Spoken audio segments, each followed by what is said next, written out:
You're watching Chewing the Cud with Venn Smyth and Mike Benyon Rowe. And they said, turn the other cheek and then pull your pants back up. Oh, hello. You're watching Chewing the Cud, your light-hearted weekly look at the world through a slightly glittery kaleidoscope. I'm Venn Smyth, and with me today is someone who has never been in handcuffs. It's Mike Benyon Rowe. That's a lie. Yeah, I think that is a lie. That's a lie. Because it was that time with the policeman and I wasn't under arrest. Well documented that was. And what are you bringing us this week, Mike? Yeah. Anyway, I'm bringing you a story about something you could say was unmanageable before getting all clever with a Pritt stick in Crafty Queens. We even have a game you can play along with as well. But on screen now, you can see our contact details. It's at the Cud TV on your social media. And if you want to catch up with previous episodes, you can always binge us on YouTube looking for Chewing the Cud. And you can see the names of people who've reached out and touched our souls going along the bottom of the screen. But now it's time for Venn and the showbiz.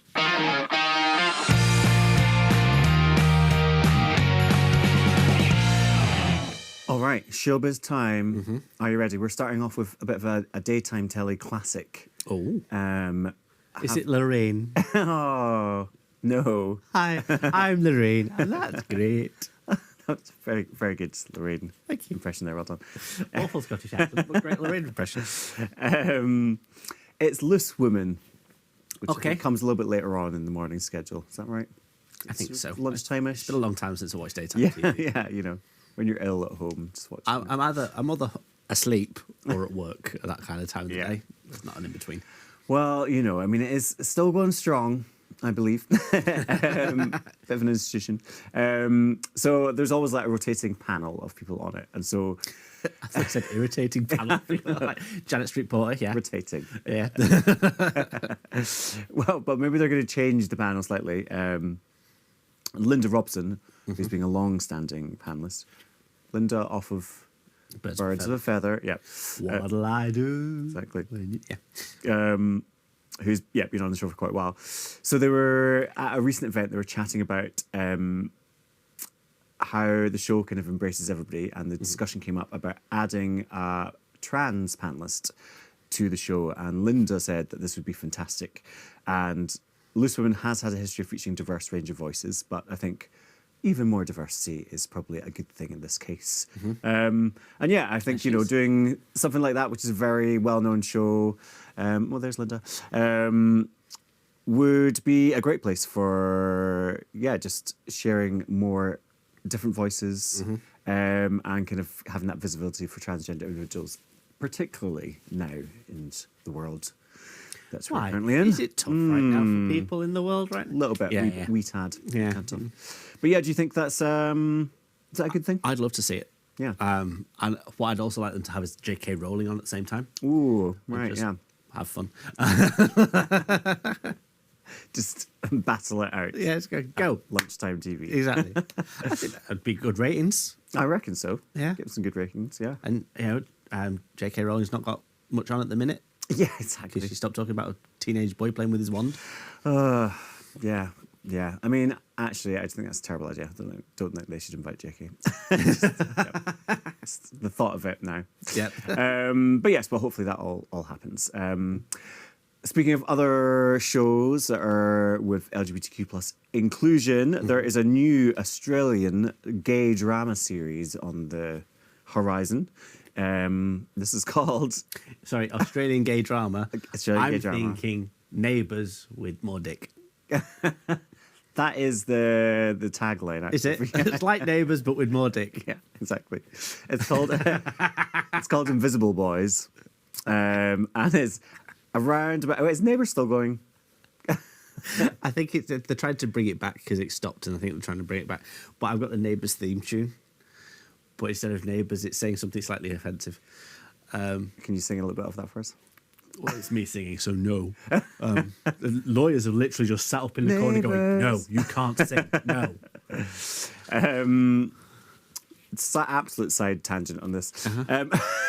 Here's someone from the show that is called Invisible Boys.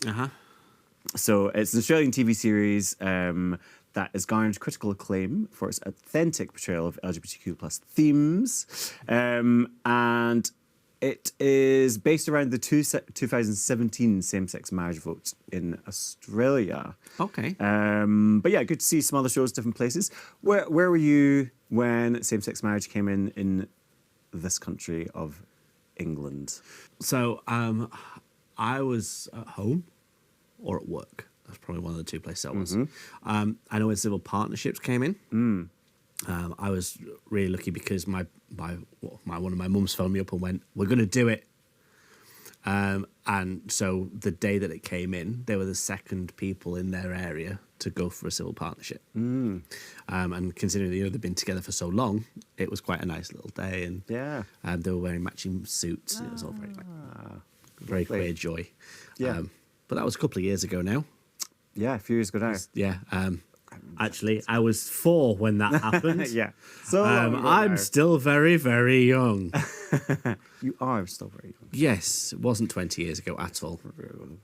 It came in Scotland a little bit before it came in England, and I was working with LGBT Youth Scotland at the time, so I actually helped with the campaign to make it happen in Scotland. So working with loads of young people, we got to go to like the Scottish Parliament and like talk to people about it, and so it was very exciting. So it could say it's partly your fault. Partly my fault, yes.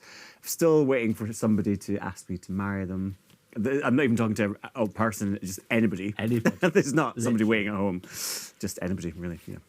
But never mind, maybe one day. Anyway, and then they can make a TV drama about that. About me getting married.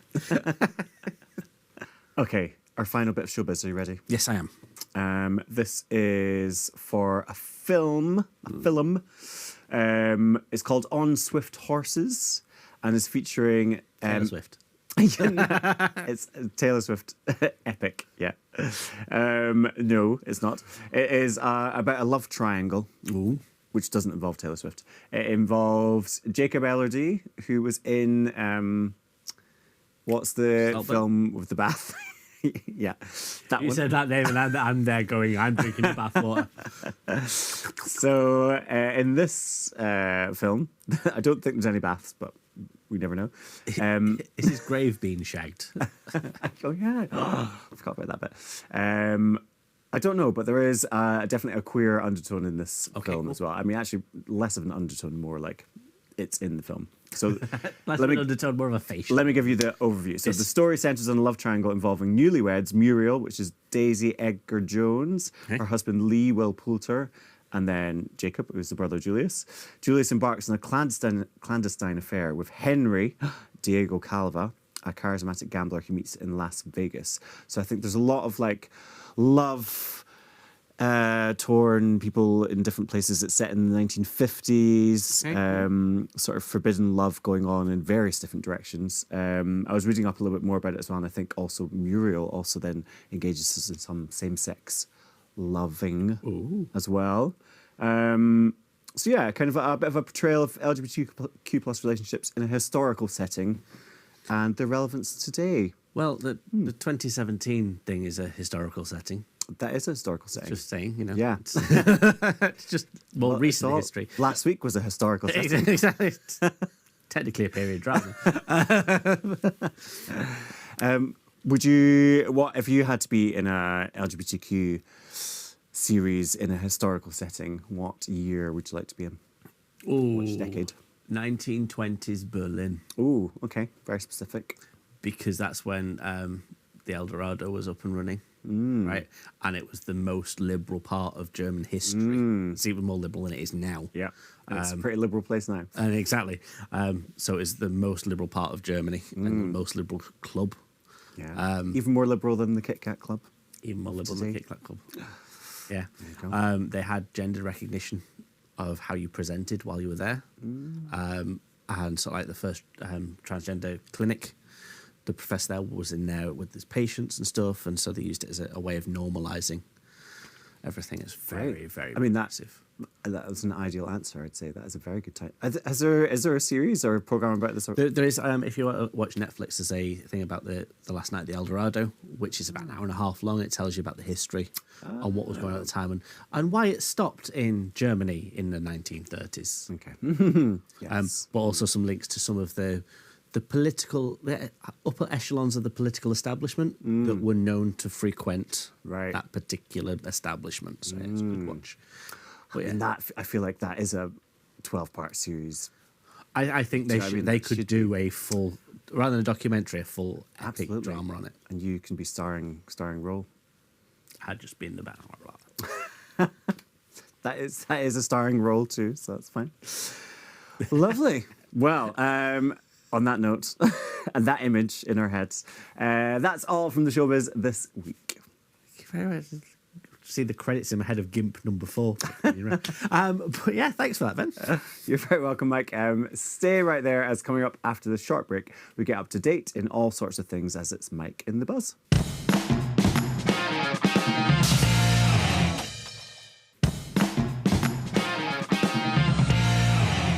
Welcome back, and you are watching Chewing the Cud, and now we prepare to be mildly amused by 11 minutes of innuendo as it's Mike in the Buzz.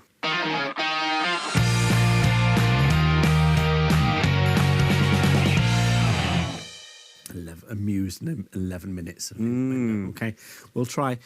Can you have too much of a good thing? Yes. Like what? Well, Wasn't expecting a follow-up question, Mike. Was just giving you a simple answer. I don't know, sweet corn. Okay, and why? Just too much of it could cause chaos. How? I'll let you figure that out yourself. We all know. So never have Mexican food before a second date. First date, meeting for a coffee, just going on Grindr. Well, this is a story about a woman who shared her experience of having too much of a good thing. Right, as Rachel Taylor has opened up about her challenges, right, and adaptations required, right, Okay. as her boyfriend Joe Hutchins has a penis of 9.5 inches long. Right. Well, so she said that the penis is too big. Right? And so she's saying she's found a unconventional way of having sex. Right? Okay. What do you think this weird, unconventional way of having sex could be? I mean, I'm imagining some sort of like pulley system, strings, adaptions, and the ropes. No. No. Okay. She's just changed the angle she's at. Ah! Right. Heterosexual woman finds out how to deal with a big cock. That's news, apparently. And that's in the Metro. Yeah. It's like, welcome to the Metro, where it was a slow news day. And we could have asked any gay man how to take a 9.5 inches and they said poppers and lube. But apparently this is news. Yeah. She's literally Changing said, position. changing position, lots more foreplay and a lot of lube and a lot of care. Right. Going slowly to start. I'm like, all right. Gosh. What's going on? Groundbreaking. Absolute groundbreaking. Yeah. That's the thing. Well, I can't wait for her, novel that's going to come out. Yeah. Best-selling Well, guide. exactly. It's like she go to open a sex book. Very thin. So what she said is that she emphasised the importance of careful planning. So no sweet corn. No Yeah. Mexican food. Right. Okay. Extended foreplay. Okay. Ample lubrication. Right. And to open communicate. Great. Well, I mean... That's called sex, love. Yeah. And as well as somebody who having sex, you do need to think about preparing. You do. You always need to prepare. I feel like everybody should think about that. Prepare. They should indeed. Or get ready for watching the famous TV show, The Joy of Painting. Anyway, but we'll move on from that conversation to swallowing something. Okay. Yeah, because she probably doesn't do that either. Very evolutionary. Have you ever swallowed something accidentally? No, always on purpose. It's planned. Always. Requested. Like, as a kid on a bike, a fly going in your mouth or swallowing a bee. Okay. Have I swallowed a fly? Perhaps I'll die. I don't know why. End up eating a cow. Yeah. A horse. She's dead, of course. Yes, I have swallowed a fly by mistake. Actually, no, I ate a bee once. That was by accident. It was the way you said it, by accident. The wasp was planned. The bee was by accident. Yeah. It was in my drink. And I had like proper like bee stung lips. Question. Yeah. Drink of booze, non-alcoholic drink. Booze. Not as a child. Just to clarify. Skipped on a few years. So with your bee stung lips, did you go, oh no, I've been stung by a bee? Anybody? And back to your original question. Yeah. Have you accidentally swallowed something? Well, this is a story about Adrian Simcas, who's 24, who was in fact swallowed himself by a lady called Rachel Taylor. No, that's a joke. He's a kayaker. Uh-huh. Okay. And he was kayaking and a whale came and went, and swallowed him. Right.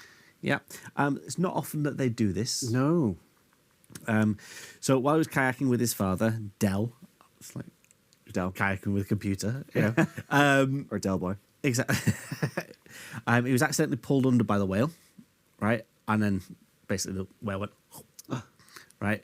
A couple of moments later, the whale went, oh no, you don't taste good, and spat. Wow. We've all been there, Mr. Whale. Yeah. Oh, no, that was a mistake. So yeah, he said he's still going to kayak. This is the gentleman himself. Oh. Ben suddenly got more interested in the story. It's like going, hello. Yes. Yeah. Whale's got taste. Well, he spat him out afterwards. So probably doesn't taste good.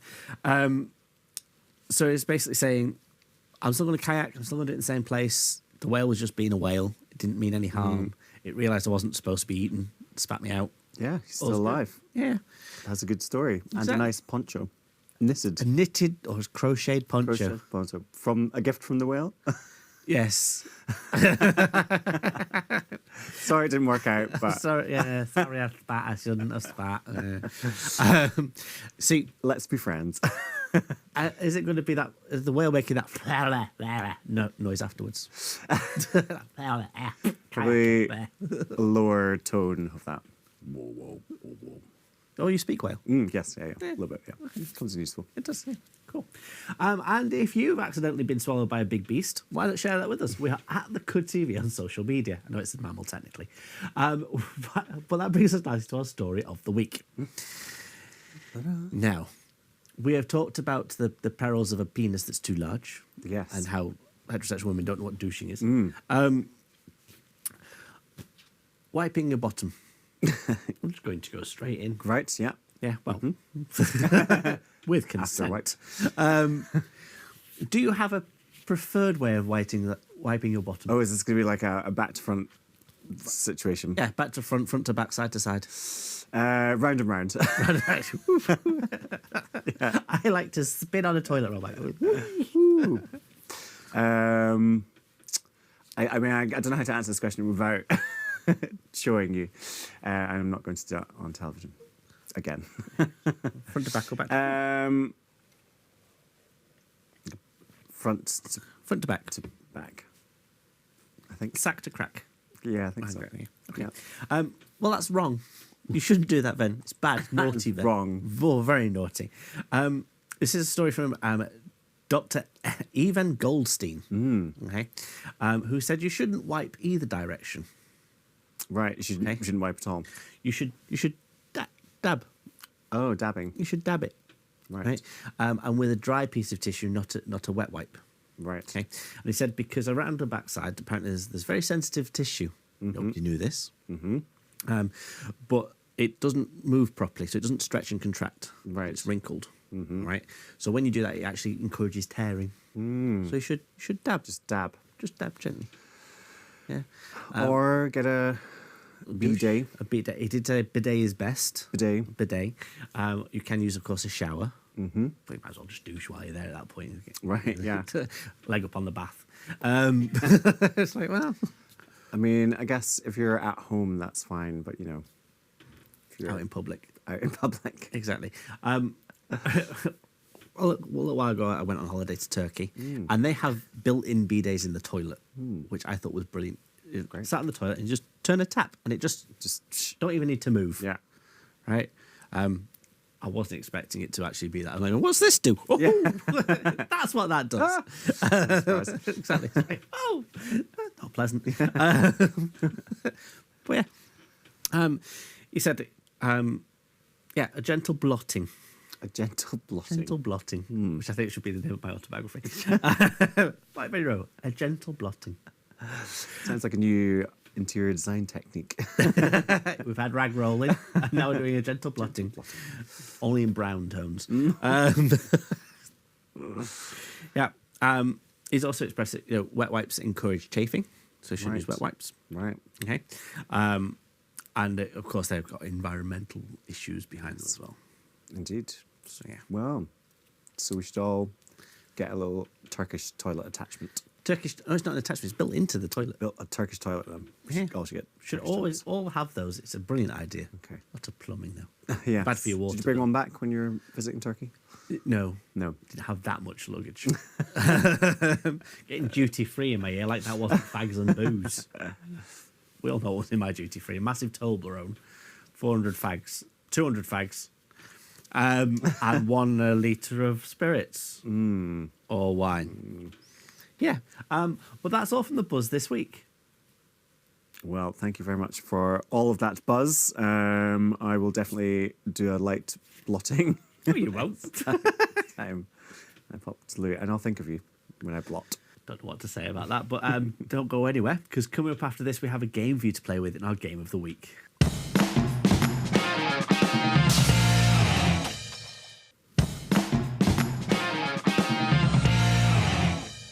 Welcome back to Chewing the Cud with me, Venn Smyth, and Mike Benyon-Rowe. Now, this part of the show is where we play a lovely game, and this one is for the person who you once purposefully used Tiger Balm in sexy time. It's Mike. So off you pop. Shouldn't have annoyed me, should they? Told them, don't get me angry. You won't like me when I'm angry. Game of the Week. Okay, so game time. We're going to be playing Lazy Susan question roulette. I believe I'm going to be getting some questions asked to me. Can you just explain a little bit what categories have we got on this Lazy Susan, Mike? Yeah, sure. I have TV trivia, music trivia, general knowledge, or sport. Great. I love the spinning action as well. Yeah, it's great. I mean, what we've done here is we've taken something that is designed to make cake easy to get hold of and made it ugly and less useful for cake. Well, but more fun for us. I prefer it if it had cake on it. Spin the cake. Anyway, first question. Imagine a cake there right now. Nom, nom, nom, nom. Okay, TV trivia is the first one. Okay. Okay. How many children does Coronation Street's Sally Webster have? Webster. Oh, Sally Webster. Uh-huh. Thousands. No, wait a minute. Now, I might actually know this because my parents loved Coronation Street. Love Coronation Street still. And so I was kind of subjected to it quite a bit when I was growing up. And I took them to the Coronation Street experience in Manchester when they came to visit me, and they pretended they didn't absolutely love it, but they knew every single thing. So if I could call a friend right now, I would call them, ask them for the answer. Can I do that? No. Okay. This is not that show. I don't know, Chris. Sorry, wrong quiz. Oh no, it's what's his face? And it's Jeremy Clarkson now, isn't it? Okay. Right. So Sally Webster, how many children has she had in the Coronation Street? Yes. Now, which one's Sally? The one that's married to a husband called Martin Webster. Yeah. I think I get her and Gail Platt mixed up a little bit, so it's not Gail. So I'm going to say 3. Okay, it's 2. Oh. So you were wrong. Well, 1 off. Yeah, that's one labour too many. Yeah. There we go. So I'll get the next one up. Okay, sport. Great. Love it. Love sport. Good. Which Formula 1 driver lost his father, also a driver, in a plane crash? There's chirpy. David Coulthard. Did I get it right? No, Damien Hill. God. But you got very excited that you thought it might. Well, I just knew a name. New words that might be related to cars. What's the Lewis Hamilton? Is he one? Is he the fit? There is a Lewis Hamilton. Yeah, Yeah. he exists. Okay. I do have a sport question for in a bit, so let's see if another sport question comes up. You know it's TV. TV. No coffee in TV, just TV. Okay. Who played Alf Garnett in sitcoms Till Death Do Us Part and In Sickness and in Health? Who now? What now? Jim Davidson. No, it's Warren Mitchell. Right. Yeah, he's dead now. Yeah. Fan of his work. Next one. Ooh. Music.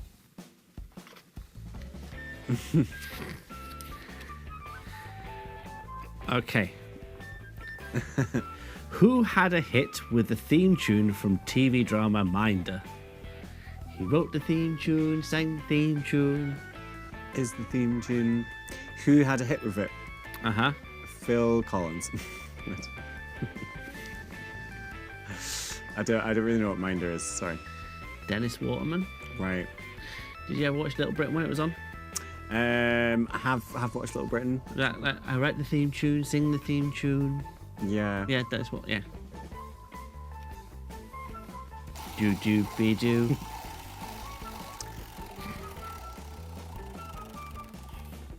TV. Okay. I feel like I'm doing better in TV. Actually, no. I don't think I've got any right yet, have I? No. Who narrates children's show? Who narrates the children's show in the Night Garden? David Williams. Derek Jacobi. Do you know who Derek Jacobi is? Nope. He was. Did you ever watch Vicious with Ian McKellen? Yes, I have watched that. Then it's not Ian McKellen. It's the other one. Right. In. Okay. He was. has a goatee beard. Yes. He was also the master in Doctor Who when he was Dr. Yarno. Yes. Ancho. And reads The Night Garden. And now reads In the Night Garden. Hello, Macca Packa and Iggle Piggle. You should be reading it. No, because I'd say dirty things. And here's Macca Packa with his cum blanket. Is it? No, is it Iggle Piggle that has a cum blanket? One of them has a cum blanket. I'm not sure. Upsy Days falls over and goes, Upsy Days. Shoves her ass in the air. Like, sport. Great. Well, Okay. bring it on.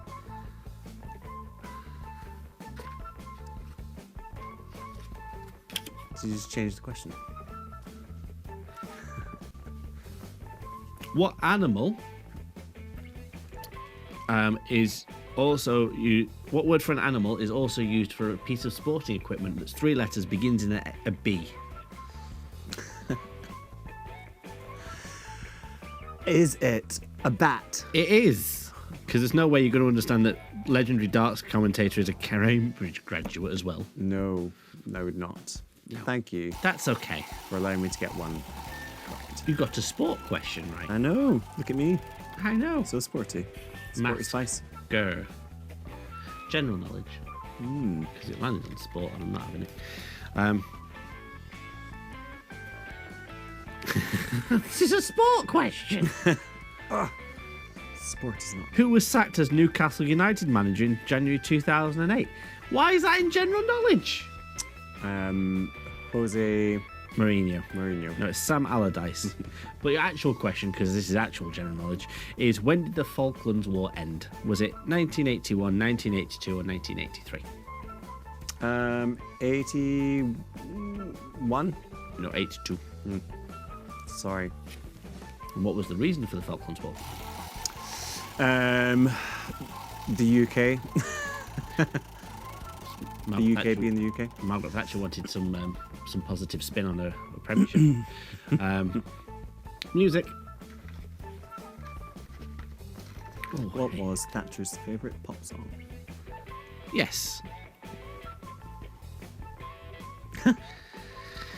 Singer/songwriter Badly Drawn Boy composed and performed the soundtrack for which film? About a boy. It was about a boy. Yeah, Well done, you you. know that. How did you know that? Weirdly, Badly Drawn Boy came up recently in like a pub quiz I was at, and I had this discussion, and I think he is from Oldham. Yes. There you go. Full of facts. Yeah. And About a Boy. I'm spinning. Okay, do you don't want any more facts? I starred in About a Boy. I was the boy in About a Boy. No, you weren't. No, I wasn't. Because the bad news about that boy and about a boy, it's Nicholas Hoult, Yeah, who grew up hot. that's bad news. It is, because he was a child. Right. Well, that's time. That's I don't what care. happens. Aging. It feels wildly inappropriate. Music trivia, and I pulled out a TV trivia thing. Just think about Falling Nicholas apart Hoult's before our abs. eyes, isn't it? Which David Bowie album features the track Life on Mars and Changes? Changes. The name of the album. If you want a clue, I can give you a clue. Give me a clue. Everything is... Everything is great. 2 words.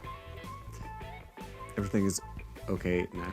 Everything is, think muscly. Grr. Everything is big and hot. Hunky dory. Everything's hunky dory. I didn't realize. I thought there was just a song called Hunky Dory.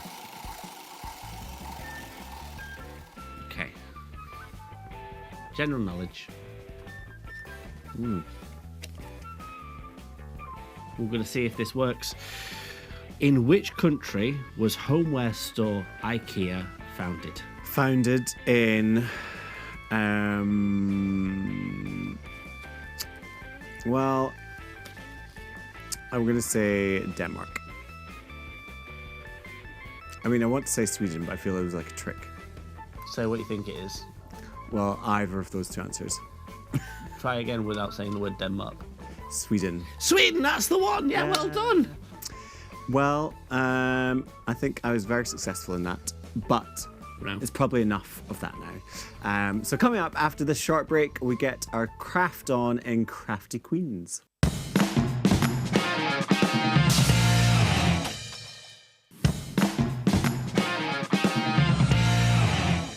Welcome back. You're still watching Mike and Venn in Chewing the Cud. Now we learn how to regret 11 minutes of life as it's time for Crafty Queens.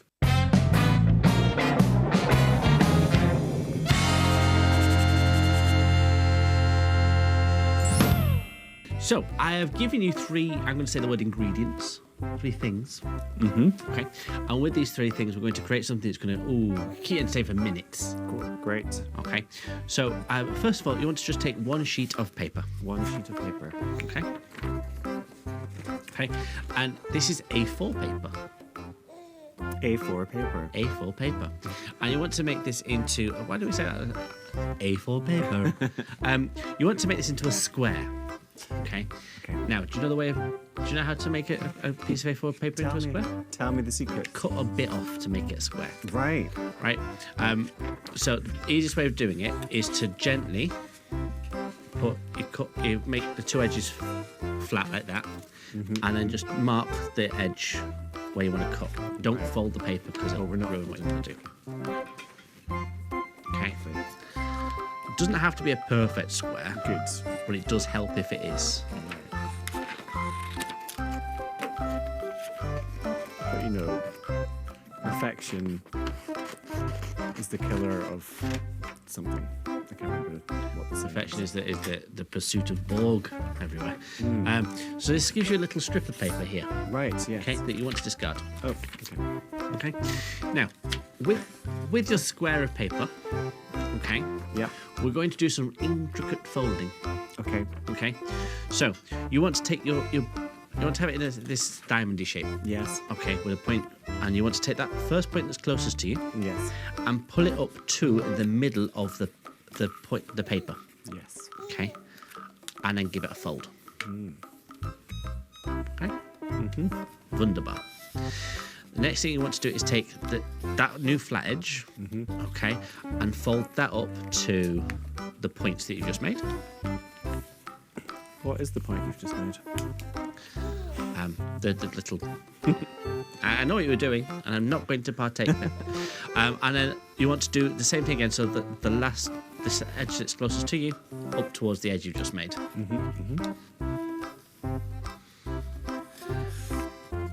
Okay, so now you've got this. What you want to do is you want to fold it into a circle, Right. okay, and tuck your points into each other, okay, like that. Yes.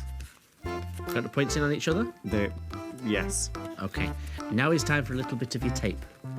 Right. Okay, you want to affix the points together. Otherwise, it just does the thing where it undoes itself. So fixing the points together. Yeah, with a little bit of tape. With a little bit of tape, we can make it through the night.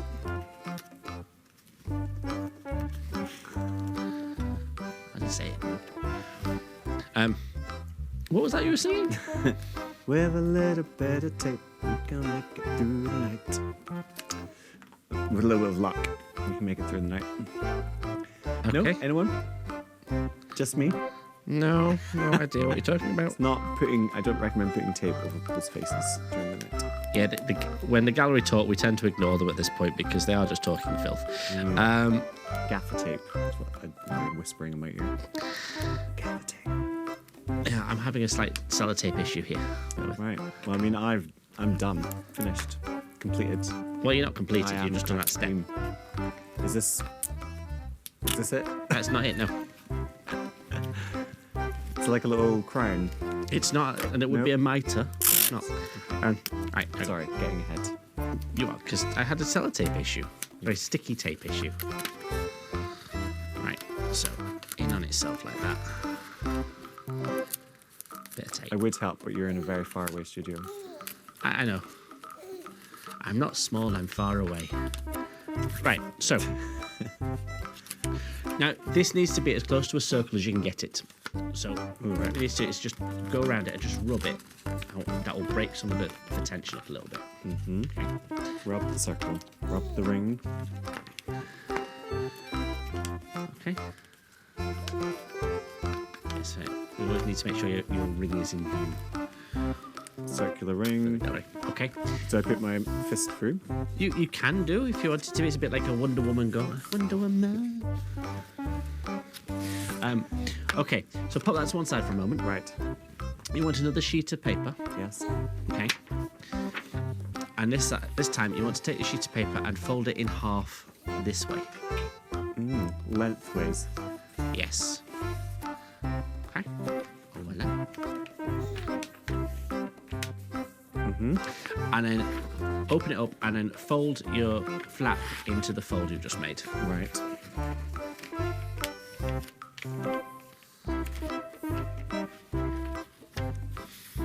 Okay. Now you want that crease to be very sharp. Oh, it is. It's as creased as when my dad tried to make creases in my jeans when I was in the school in the 90s. That was a thing. Yeah. Yeah. Anyway, now you want to cut the middle piece off. Cut it off. Cut it off. Okay.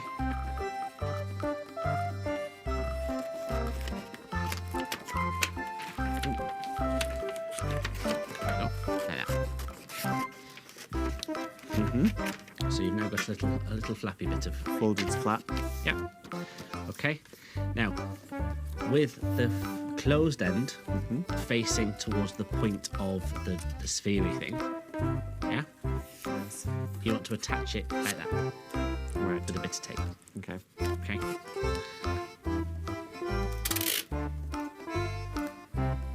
Like that. Yeah. Like this. Like that. With a bit of tape. A bit of tape.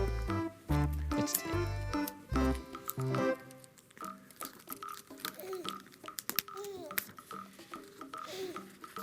Okay. You want to try and get as close to the middle as you can.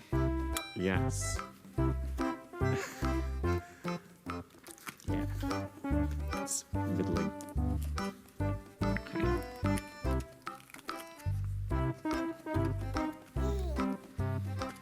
Okay. Now, what do you think you've just created there? A crown headpiece. Okay. Very close, but also very far away. You ready? Yeah. Incoming. That didn't work. Ooh. It's supposed to fly like an aeroplane. Right. Shall I try mine? Try yours. Okay. Are you ready? Uh-huh. Yeah. It did a nice dance, though. Watch. Yeah. That's what's supposed to happen? Somersaulting. No, what's supposed to happen is the flappy bits are supposed to do this like little bend thing, and it's supposed to gracefully fly down. Right. That didn't happen, though, did it? No, and you know why that is? Because you ruined it. Because I get things from 5 Minute Crafts. So remember, if you can't get any peen, any vigine, or anything in between, you've probably just tried to do something from 5 Minute Crafts and been a crafty queen.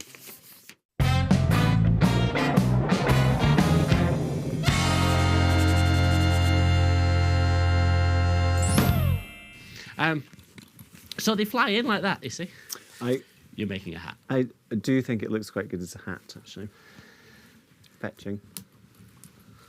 Yeah, just stick it to my head. Oh, you've actually got hair.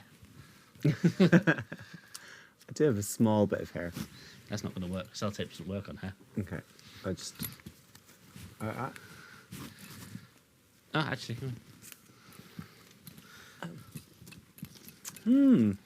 See? It's like the Olympic flame in hat form. There we go. Oh. There you go. There you go. Whoever said that queen. things don't work well. Yeah. So, do you have any gigs and things coming up? Not after this show, no. No, I don't think I can hear cancellations coming. I did have some going up. I am going to be playing in London a couple of times. Nice. On the Particular venue? The Rising, the new love queer that. pub I in love that South. pub. Yeah, Elephant Castle. It's the place to be. Yeah. It's the People wanted dates. Is that on your social media? social media will give you all the details. Okay, cool. Where and when to be. And yeah, but I hope for some more up north at some point as well. But Okay. happy with being in London too. Perfect, wonderful. Well, that's almost the end of the show for now. Bottom screen, you can see all of our contact information. We are at The Cud TV on social media. And of course, if you want to catch up with previous episodes, you can always binge us on YouTube. Look for Chewing the Cud. Thank you for watching, and we will see you all very soon. Bye. Bye. See you, bye.